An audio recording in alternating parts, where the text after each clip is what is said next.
Hello, sound system में ध्यान देना पड़ेगा। हेलो हेलो, चलो ठीक है। बुद्धवन सन्यासी जी अपन तैयारी रखबे।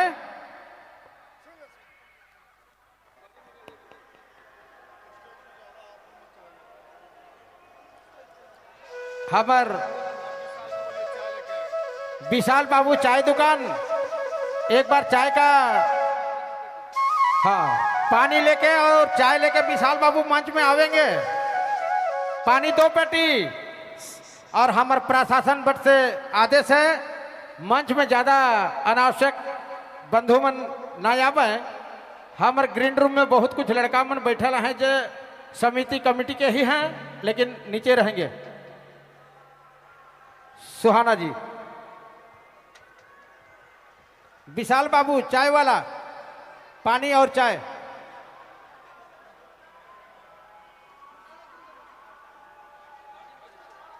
हेलो,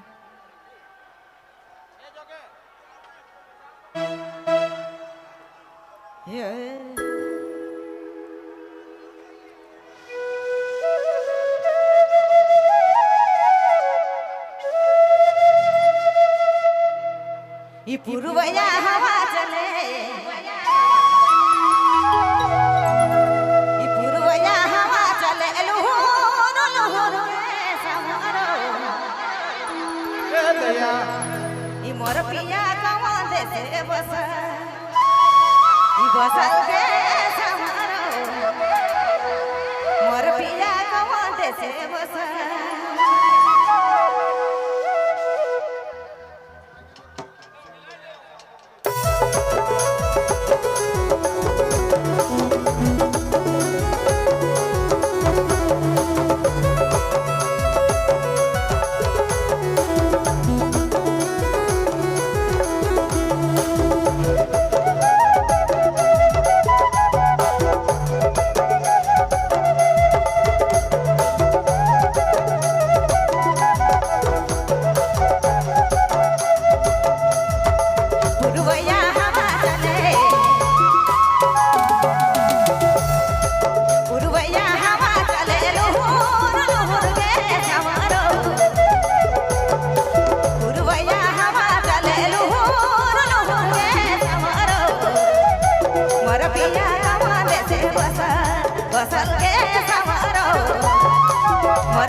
मोर पिया